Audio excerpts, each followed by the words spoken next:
Sam Yarnell will be here. We'll get into the Stanley Cup Final and the NBA Finals with him. Also chat about the French Open at Roland Garros. 2 first-time winners crowned this weekend in Paris. Jerry Bonkowski will be here to talk about a very eventful NASCAR race in Michigan. Denny Hamlin does it again. When will it stop? Maybe it ends with him winning a NASCAR Cup championship. We said the same thing last week when we had this conversation, and we'll see what Jerry has to say about that. Also, a scary crash. I mean, a frightening crash that took place in Michigan yesterday. Amazingly, no serious injuries, although there are some injuries to come out of it. And Jerry Bonkowski of Essentially Sports, we'll talk about that coming up a little later on in the hour. And odds and ends, some golf. U.S. Women's Open held over the weekend at Riviera. One of the best female golfers in the world reclaiming her place atop the sport. And an oldie but a goodie, winning at Memorial. We'll talk about that too, and a whole bunch more. But we get things started as we always do. On this Monday edition of the show, it's time for the big story. And before we get to the big story, a reminder, check out the Daily Wrap, courtesy of SportsWrap with Jason Page. It's on our Substack. Hit that, scan that QR code right there that's on your TV screen. And if you happen to be listening to us on the podcast, just go to Substack, check it out. The Daily Wrap, it is a newsletter that you can get every morning, Monday through Friday, that talks about what we talked about on the show and gives you a rundown in a newsletter form. Because who doesn't? Everybody's got a newsletter these days, and that includes me. So go and subscribe to the Daily Wrap on our Substack today. We appreciate you doing so. All right, where do we begin with this wild weekend that was? Kind of a two-parter for the big story. First of all, the Knicks and the Spurs kind of kicked off the weekend on Friday night with the Knicks winning. They blew a 14-point lead in the latter stages of the fourth quarter. About midway through the fourth quarter, they were up about 14 points. And then the Spurs come roaring back, and it just looked like the Knicks fell apart. Everything they had been doing up until that point in the game, now they'd become more one-on-one centric, turning the basketball over. The Spurs really amped it up on defense. You got Wemby making shots, and the Knicks looked like, for all intents and purpose, they were going to lose game 2 of this series, which wouldn't have been a shock if they had split the first 2 games of this series down in San Antonio. By the way, keep an eye on Stephon Castle. He suffered kind of a gnarly-looking ankle injury late in that game. But yeah, and you got De'Aaron Fox jawing with Jalen Brunson. They're going back and forth. Rick Brunson's down all the way at the end of the court where he doesn't belong. I'm tired of Rick Brunson, but that's another story for another time. But ultimately, this game came down to, yet again, in the late stages, Jalen Brunson making shots and Victor Wembanyama not making shots. That's what you had. And look, I mean, anybody who's listening to this show knows I am as big a proponent of Victor Wembanyama as there is in all of the media. I love the guy. But he's learning that these are the growing pains you go through in trying to win your first championship. And a lot of people argued, not me, but a lot of people argued this Spurs team was 1 year early to the party in terms of, sort of to use a party phrase, could they hold their liquor? And it felt like through the first few rounds of this postseason, they were a team that could hold their liquor. But now that you see them in these NBA Finals against a really experienced Knicks team that's been through the battles, has the scar tissue built up, you've seen the Knicks, and that scar tissue, it's really paying dividends in the late stages of these games. Now, I don't know what changes in Game 3 tonight at Madison Square Garden. I don't know what it is. I still, in my heart of hearts, believe San Antonio could win this series. I don't think they will. It would be monumental if they did, and it would be the worst collapse in the history of New York basketball if the Knicks found a way to lose this series and not win their first title in 53 years. But would it shock you at all, given what you've seen in the first 2 games of this series, if the Spurs went into Madison Square Garden tonight, which is going to be a madhouse for a number of reasons, which we'll talk about coming up, and beat the Knicks, I wouldn't be shocked.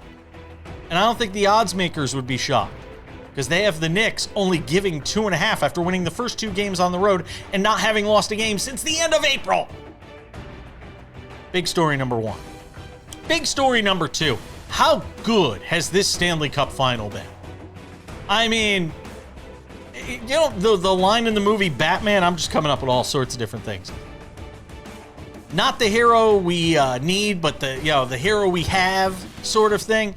This is the Stanley Cup Final. Who the hell had Las Vegas versus Carolina in their pool of who's going to meet in the Stanley Cup Final when this postseason began? When Las Vegas just scraped into the postseason.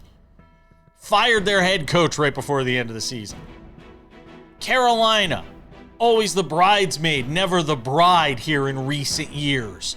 Good enough to be a conference final team, but not good enough to get over the hump. Now you got the two of them meeting in a Stanley Cup Final. It's been fantastic. Saturday night's game, as good as it gets in any sport, in any championship series. 4 goals in the second period for the Golden Knights. 4 in the third period to come from behind down 4-0 for Carolina. And then the flukiest way the game could possibly end in overtime on basically the second own goal of the game that the Hurricanes scored on themselves. And we're through 3 games. Game 4 tomorrow night back here in Las Vegas where we reside. Stanley Cup is in town today over at the Hall of Excellence at Fontainebleau. If you happen to see this before it's too late, between 2 and 5 p.m. at the Fontainebleau in the Hall of Excellence. My buddy Howie Deneroff runs that. It's the Jim Gray, Tom Brady artifacts sort of museum, sports artifacts museum, 2 to 5 p.m. today. Over there, they're going to have the Stanley Cup on display. Series has been fantastic. Who's going to win? I have no idea at this point. I picked Vegas. We'll see what happens. That's the big story. We're coming back with more.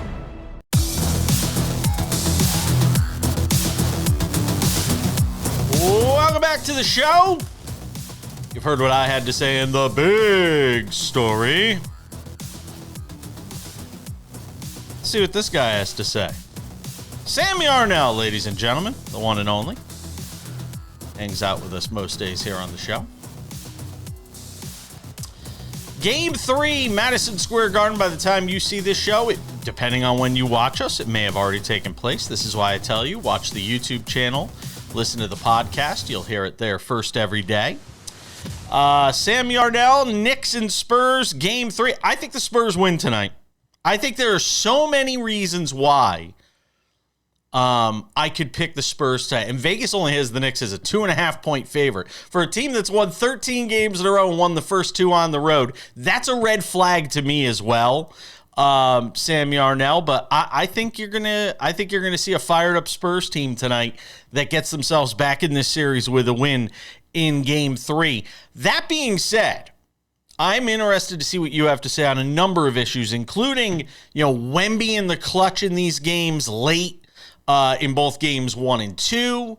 The fact that the Knicks have won without really getting a good shooting performance from Jalen Brunson in the first 2 games. The way the series has been officiated, which we talked about in the big story, where they are just letting them do basically whatever they want. It's prison yard basketball. We're like back to the late 90s. I'm interested to get your thoughts on all of those things and more. Go. Well, like you said, Jason, it is going to be an absolutely crazy environment inside Madison Square Garden, inside Manhattan, really, for the next 2 games, for the next however many days, 4 days at this point. I'm fascinated to see it. The things are getting started early and often. Got to throw in a quick shout out. A kid I went to college with spent all of Sunday outside of Madison Square Garden. A couple of media outlets picked this up. He said Jalen Brunson 100,000 times outside of Madison Square Garden on a live stream. 100,000 times. Really cool stuff. Knicks fans are going absolutely crazy. Knicks fans are going absolutely... You got kids standing outside of the arena for 12 hours just repeating the best player's name. What on earth is happening in New York? But Jason, we have to have a real conversation because caught up in all of this is yet another, add it to the list, mess up from Adam Silver and the league office. This is maybe the most egregious one they've had yet. How on earth? How on earth? There we go. And I guess throw James Dolan into some of the blame for this as well, because you'll see in a minute.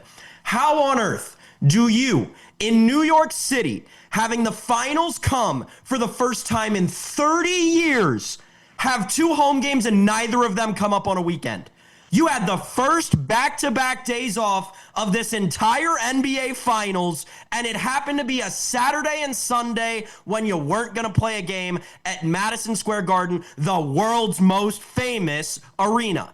An utter embarrassment from James Dolan. And I know, the Tony Awards were going on at Madison Square Garden. The Tony Awards. Listen, I got news for you, people. James Dolan also owns Radio City Music Hall. They just as easily could have had the Tony Awards simultaneously at Radio City Music Hall. This is an embarrassment for the league. It's an embarrassment for James Dolan. There is no reason that this game should be being played on Monday night as opposed to Sunday night, a night that a lot of people, no offense, Jason's age, associate with the NBA Finals.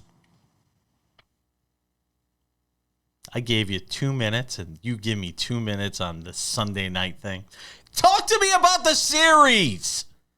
You make good points about Wemby. I mean, he had the ball in his hands to win the game in Game 2. It's as simple as that, and he didn't. I mean, it's pretty cut and dry, right? It's the best player in the world. It's everyone who wants to say is the future face of this league. Had a chance to win the game in the NBA Finals, missed the shot. It's as simple as that. I mean, listen, I'm not going to sit here and say that Wemby's no longer everything that everyone's making him out to be. That would be crazy. That would be an asinine thing for me to believe.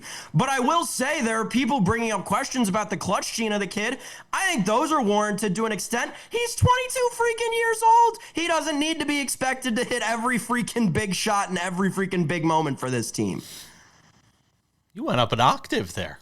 I'm impressed. Speaking of the Tonys, your range, not to be outdone. You could have been performing at those Tonys at Madison Square Garden. It's not very far from where you live. I mean, it is the Tony Awards, by the way. I mean, it's kind of hard. It is, and I understand it. But it's the Knicks in the finals. The Tonys happen every year. Who would have thought the Knicks were going to be in the finals when you're scheduling these things out? I mean, I get it. The fact there were no NBA Finals games this weekend is kind of laughable. But we will get to the hockey, which there was hockey this weekend. We'll get to that coming up in about 6 or 7 minutes here on the show. Do you? I mean, look, you could still get the Spurs you can get the Spurs at a good price right now, down 2-0. You can get them at plus 385. The Knicks at minus 500, which again, for a team that's won 2 games on the road, up 2-0, going back to their home arena, having won 13 in a row, it still tells you there's a little trepidation when it comes to the odds makers here. I wouldn't touch the Spurs with a 10-foot pole right now. I would not touch the Spurs with a 10-foot pole right now. All they have shown you through the first 2 games of this series is that all those questions that people had before the series started of, are they too young to play in the NBA Finals? Are they too inexperienced to play in the... Yes! Glaringly, obviously, yes. Maybe it's because they dribble across half court and they all see the Larry O'Brien every time they're going up and down the floor, and that just makes them nervous. I don't know what it is, but this team clearly was not ready for this stage. It's as simple as that, Jason. They're too young. They're not experienced enough. You have to lose before you can win. The Knicks already lost. The Spurs haven't yet. This is how this kind of thing works in the NBA. Can I just say this on the Trump thing tonight? Stay home. Just stay. And this is not a political thing. Did anybody see the U.S. Open final last year when Trump was there and the match started and the place was half full because half of the paying customers were standing outside trying to get in? I'm telling you, the vibe at the Garden tonight is just going to be bizarre. Everybody thinks it's going to be nuts and the Knicks fans and blah, blah, blah. Trump has screwed this whole thing up, and Mamdani going isn't going to make it any better, by the way. Insta-mayor there. Zoran Mamdani. I almost called him Moron Mamdani. Zoran Mamdani, who's going to be there tonight as well. Just both of you stay home. Stay at Gracie Mansion. Stay at the White House. Nod off all you want, Trump. You don't even have to worry about whether people are catching you falling asleep or not. Just don't go to the game. Don't ruin it for all the Knicks fans and all these people paying $1 zillion now who can't even bring a bottle of water into the arena without having to worry about getting tackled by Secret Service. Yeah, real quick. Sporting events are not sporting events when the team is putting out PR statements the day before the game saying, show up 2 hours early at least, and also don't bring a single thing. That's not a sporting event. Nope, it's not. I'll tell you what was a sporting event. Game 3, Stanley Cup Final here in Las Vegas. Wow, what a game between the Golden Knights and the Canes. We'll get to it next.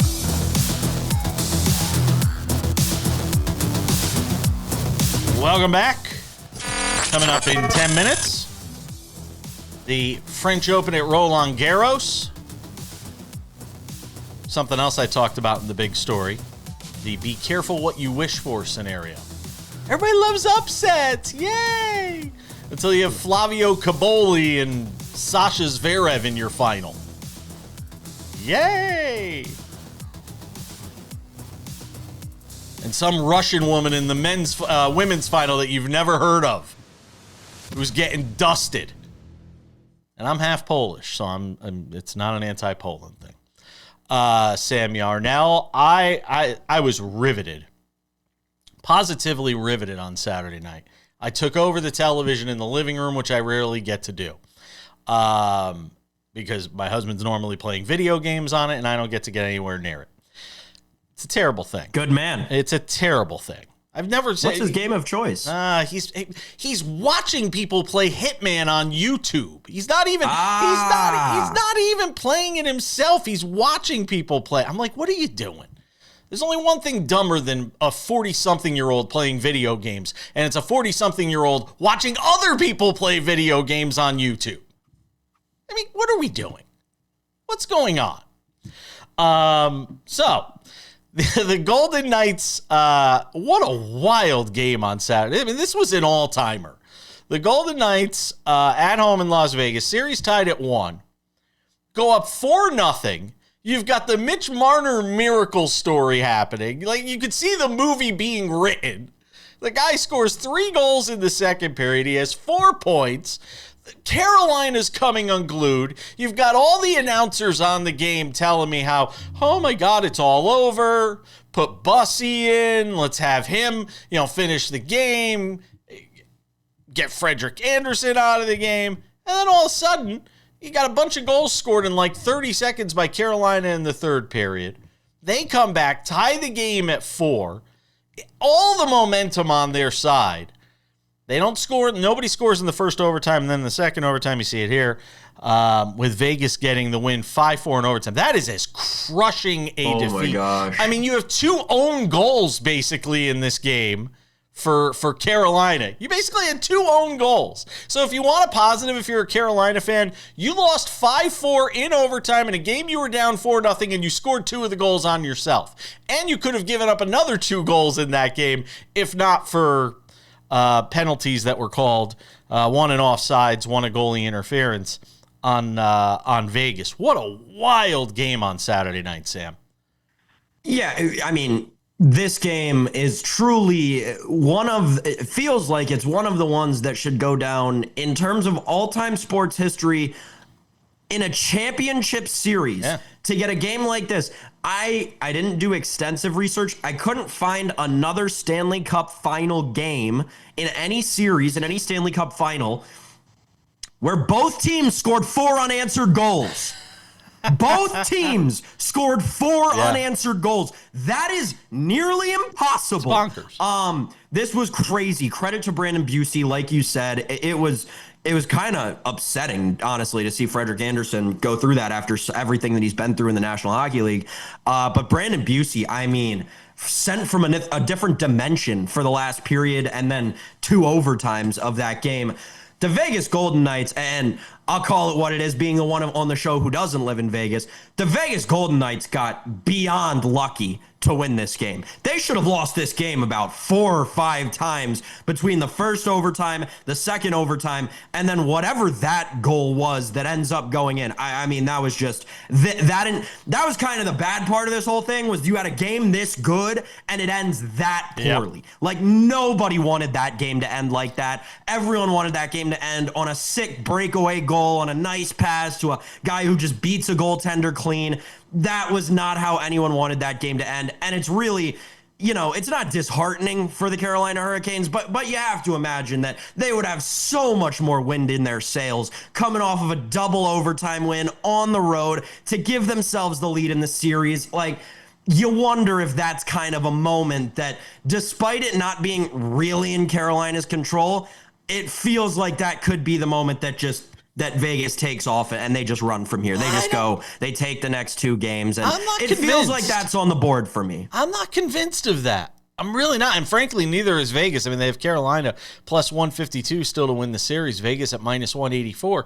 I'm not convinced. And like I said, the fact that you had 2 own goals in this game, the second period where Carolina falls apart, and you still wind up getting this game to overtime and losing 5-4, I don't feel that way. What I am interested to see is who starts in goal for game 4. Oh, I don't think you can move off of Frederik Andersen. I think that you have to write it off to a bad day. And Bussy had a record-breaking season, and this guy got dumped because Andersen got off to a good start in the playoffs, and they basically forgot all about Bussy. But how do you not start? That dude stood on his head in game 3, especially in the third period.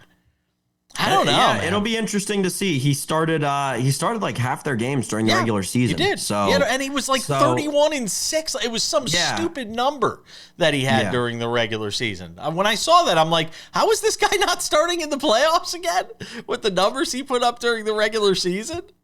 Like, it's just But Jason, like, the other side of that is you're the Carolina Hurricanes. You've started 1 goalie the entire playoffs.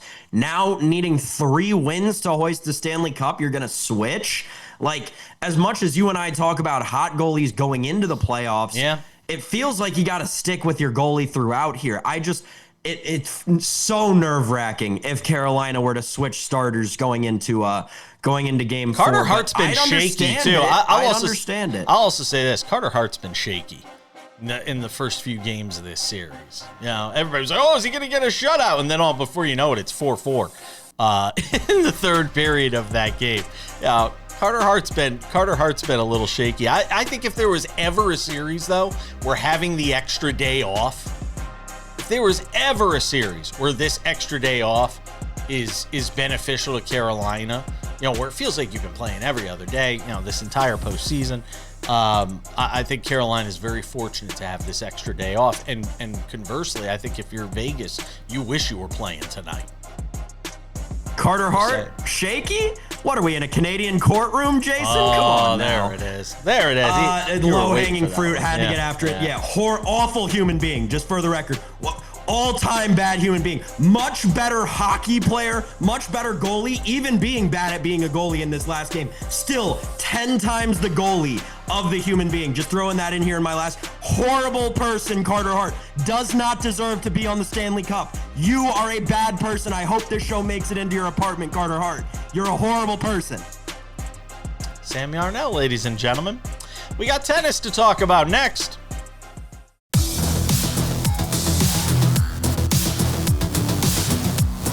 Welcome back to the show. Coming up in 10 minutes, Jerry Bonkowski swings by from Essentially Sports, does a great job on NASCAR, auto racing, longtime NASCAR and auto racing journalist. Joins us every Monday on the show to break down what's going on in the world of NASCAR. Denny Hamlin, another win. His 3rd of the season, 63rd of his career. And this one was a special one, and we'll explain why coming up. In a crash-filled race at the Firekeepers in Michigan. A lot of wrecks, one of them really serious. We'll get into all that coming up in about 10 minutes. Let's talk about the French Open at Roland Garros, which concluded. And look, I did a brief thing on this on the weekend edition of SportsWrap in our odds and ends segment for that show. Be careful what you wish for. This tournament is the embodiment of fans. Be careful what you wish for. Every time you watch these tennis majors, they're always rooting for the underdog. We always want that feel-good story, right? Well, when you get too many of those feel-good stories, you get what you got this weekend. Particularly on the women's side, where Mira Andreeva was your winner at Roland Garros in straight sets over Maya Walinska, I should say, not Walinski, against Maya Walinska, who came into this tournament ranked like 130th in the world. She'll come out being ranked like 21st or something like that. She wins over $1 million. That's a great story. It's wonderful. But this final on Saturday between Andreeva and Walinska, it felt like a fait accompli. Basically, from the get-go, you could see Andreeva was the vastly superior player.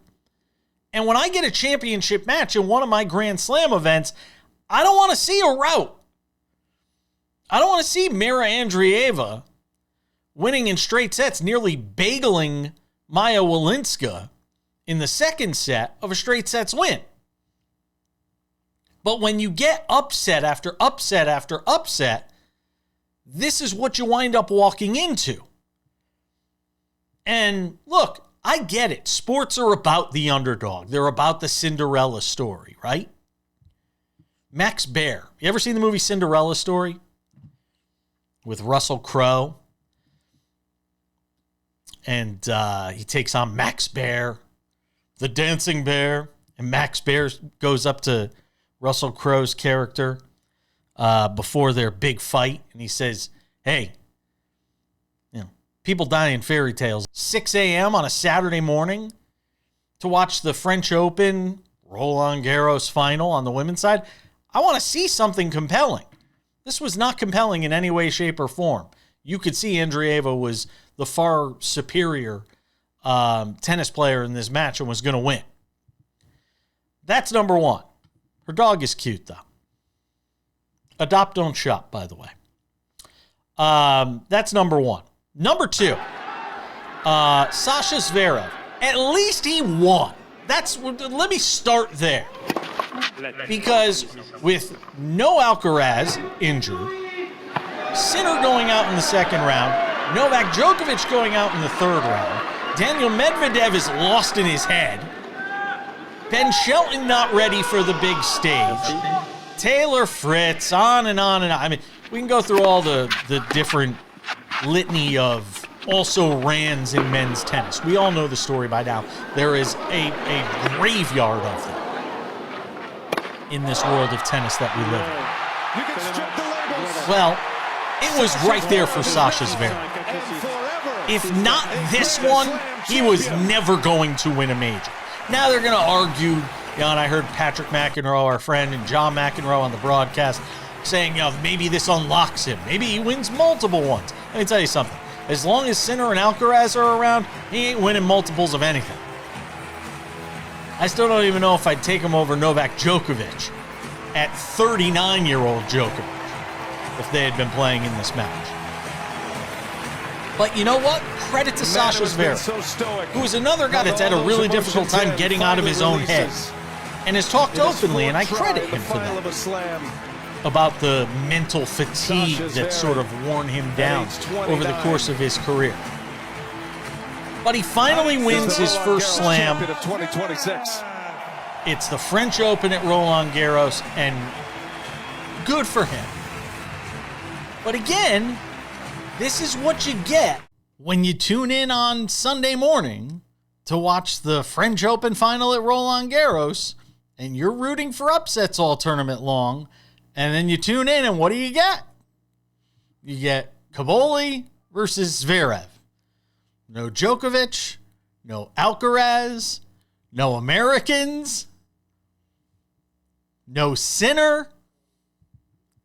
Because upsets are nice. A few of them here and there, sprinkle them in.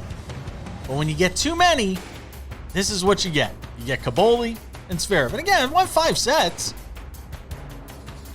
But I'm curious how many people tuned in. I'll be fascinated to see what the ratings look like when they release the number.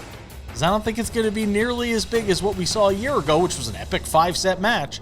But it was the very best in the world. We're coming back.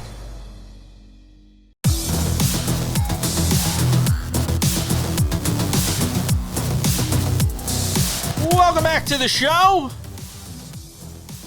I was just joking with our friend Jerry Bonkowski off the air that I watched every lap of the Firekeepers 400 in Michigan yesterday, where Denny Hamlin, what is his third win of the season? Yep. Having a great year, Jerry. Yeah, it's amazing. Maybe this is the year. Like I was saying to Tino last Friday, maybe this is the year it finally happens for Denny Hamlin, a Cup Series championship, Jerry Bonkowski. It comes from the back of the pack yesterday. He's on the pole. Then he has to go back to the back because they wanted to do some modifications to the car. And again, he comes from the back of the pack to win this race, a crash-filled race, a very clunky, the way I termed it yesterday online was, it was a very clunky race because of all the wrecks. Was there 10 wrecks or 10 yellows? So give me your thoughts on Denny Hamlin getting another win here. Well, Denny has inspiration. Number one, he came into this season with inspiration. He wants to win a championship for his late father. Obviously, his father tragically killed in that fire back in December.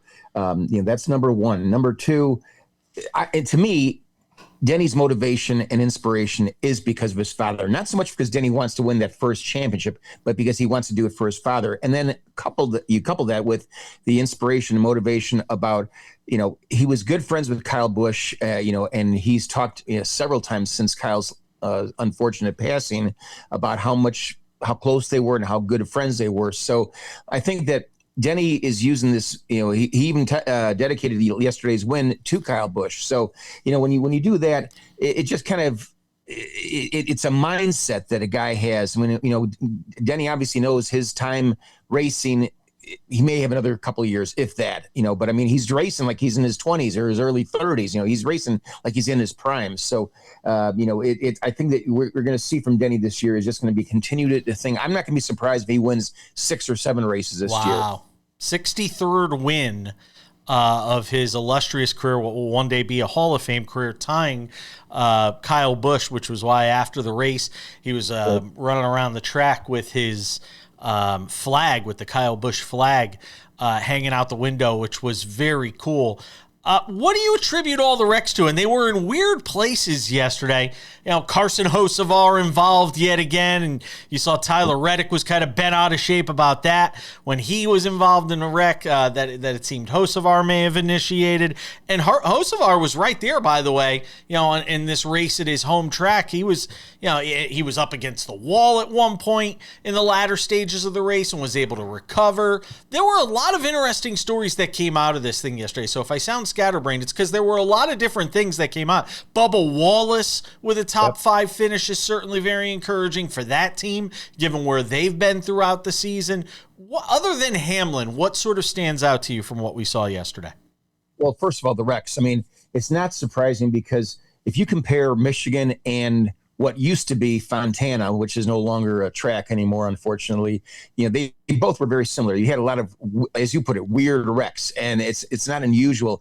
But the severity of the wrecks was a little surprising to me. There were some pretty hard hits, as we mentioned off air. We were talking about the Chase Elliott, excuse me, and Christopher Bell wreck. This was frightening for people who didn't see it. We'll put it up on the screen here. This was Chase Elliott and Christopher Bell, and this was as violent a wreck as I've seen, and I don't watch it as often as you do. This was as violent a wreck as I've seen. They had to actually basically red flagged the race, which you don't see very often, because they had to repair the safety barrier because they slammed into the wall so hard, Jerry. They did. And, as we were talking about off the air, it's a testament to NASCAR's safety initiatives that, they weren't more seriously hurt. Chase Elliott walks away from it. he seems to be in okay shape. Christopher Bell, Monday morning, we're hearing now that he has wrist and ankle injuries, which when you have crashes, the first two things that almost always happen to a driver are the wrist and the feet. So whether he'll be able to race next week in Pocono, that's the big question mark right now. I'm sure they're looking at who are they going to bring up one of the guys from the their O'Reilly Auto Parts team, or will they bring in maybe a ringer? I mean, there's all kinds of things they could consider doing. But it was just as you say, a very weird day. And when you look at a place like Michigan, it's not surprising. It's a 2-mile super speedway. I've seen so many wrecks there over the years, not only when in a NASCAR, but also when IndyCar was racing there too, as well, or kart when they were when they were known as kart. So the high speeds, the construction of the track, the way it's designed and everything like that. It kind of lends itself to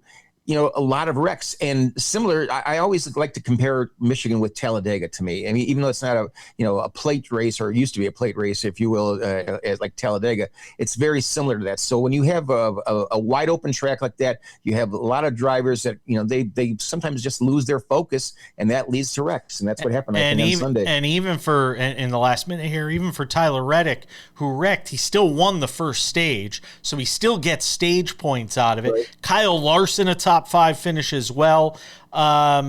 Jerry Eric Jones second, and that's in his home state too. That's another one too to look at. Yep, didn't lead a single lap of the race, but he somehow finished second, right. which is pretty wild. Joey Logano finishes 7th. He needed that as well. So a little bit of something for everybody here, Jerry, in the final 30 seconds. Exactly, and I think that now we see where things go from here especially for Joe Gibbs Racing. What are they going to do with Christopher Bell? Hopefully he'll be able to race, but time will tell. Yeah. Jerry Bonkowski, EssentiallySports.com. Check him out there. He does a great job covering NASCAR. Always appreciate you, my friend. Have yourself a great rest of your week, and we'll catch up next week. Sounds good. Thanks, Jason. Lots more to do on this Monday edition of Sports Wrap. Don't go anywhere. Odds and ends right around the corner.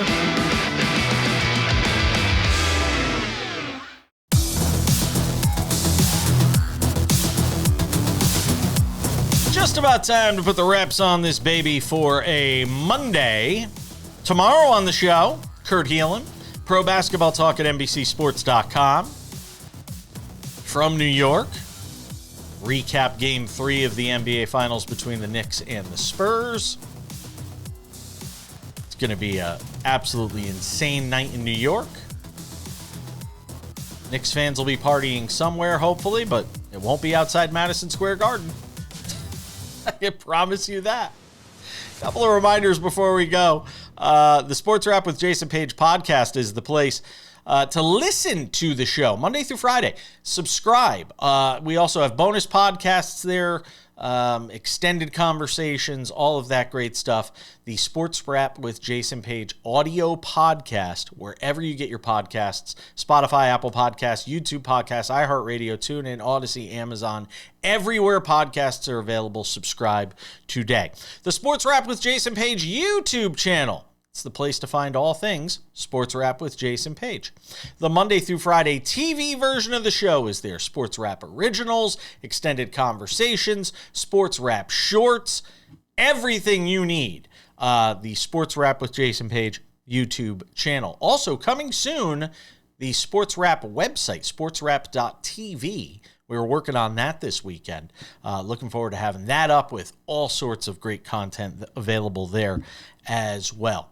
All right, Sam Yarnell, without any further delay, on this Monday edition of the show, let's not waste any time. Let's jump right into it. It's time for some odds and ends. Odds and ends, Sam Yarnell. Nelly Korda, your winner at the U.S. Open. I think there were only like 10 players that finished under par in this thing. Nelly Korda is amazing. She gets the win in this. A lot of people forget her father was actually a very accomplished PGA Tour professional 100 years ago. But Nelly Korda, congratulations to her, your winner on the LPGA Tour, the big USGA event out there at Riviera. She finishes 8 under par for this tournament. Finishes one shot better than Charlie Hull and Gabby Lopez. Nelly Korda, your winner, Sam Yarnell. Had to do some fending off of Charlie Hull there at the end, but happy for Nelly Korda. It feels like I know there was like a weird spot in her game kind of at the end of last season heading into this season. Feels like this may be her getting out of that though. So good for Nelly Korda. Glad to see her back doing, Nelly Korda-esque things. And she is the most dominant women's golfer in the world right now when she's on her game. And also say this, kudos to the USGA, $2.5 million. Mm-hmm. And the second and third place get over $1 million each. Good prize money from the USGA out at that U.S. Women's Open at Riviera Country Club. I like that. Yeah, $12.5 million purse. And my immediate thought when I saw that was, wow, now the LPGA purses are as big as the PGA purses were before LIV. Like that is objectively good for golf. Yeah, I agree with that. Odds and ends, stay with the golf. The Memorial being played this weekend. Your winner, JT Poston, who's always good for a win once a year he always wins. Usually he wins some event nobody cares about. This is a big one. This is one of the PGA Tour's marquee non-major events. He wins at Memorial. Impressive win for him. But the story of the tournament may have been what took place yesterday with the guy who finished runner-up, Ryan Gerard, who's out there hitting a tee shot. He's got a fan heckling him for a ball to go into the bunker, and Gerard responds after piping one down the fairway, ain't going in the bunker, bud. That guy, I hope they threw that heckler out. When did golf become the place where, you heckle golfers? When did this become the okay thing to do, Sam Yarnell? Because I'm trying to figure out where the turning point was. Maybe it has to do with betting. Maybe somebody had money on JT Poston and was hoping Ryan, Gerard fell apart. When did this become an okay thing to do? YouTube golf, those of us who have played golf for a long time are finally starting to understand. YouTube golf has completely ruined golf for a lot of us who have played golf for a long time. And this is where that kind of thing comes from, right? There are literally social media accounts, I'm staring you right in the face, country club adjacent, who make profitable videos out of doing exactly this, usually at celebrity invitationals where no one really cares. The thing is now it's infiltrating the mainstream of golf, and that's really where the problem is. We got to do something. We can't just I'm sorry, as much as I'm a proponent of content creation and journalism, we can't just let anybody with a set of golf clubs and a camera show up and start filming themselves and making videos on golf and trying to teach people and stuff. I'm not going to get all deep into the history of that kind of thing, but it's getting really bad, Jason. I mean, not only do you have this, but you had countless incidents at majors. You even had people getting thrown out of the Masters for this kind of thing. YouTube golf has taken the game to a very, very strange place, and I hope some of the YouTube golfers can kind of do a good thing and reel it back in a little bit. I doubt that they will because they're all incredibly money driven. The Ryan Gerard thing is the most important thing here. He might be my favorite golfer on the PGA Tour now. This guy is an electric factory. Not only the talk back, which was awesome, you also had him sink that insanely long putt to get in or to take the solo lead at the time, which Poston would ultimately match. Incredible golf this weekend out of Ryan Gerard. He's got to be one of my favorites on the tour right now. Yeah. JT Poston, your winner. By the way, 8 shots back were Rory McIlroy and Scotty Scheffler. Scotty still can't get out of his own way. We got to go. We'll be back here tomorrow. Thanks to Jerry Bonkowski. Thanks to you, Sam Yarnell. Go Knicks! We want the sweep. We'll see you later.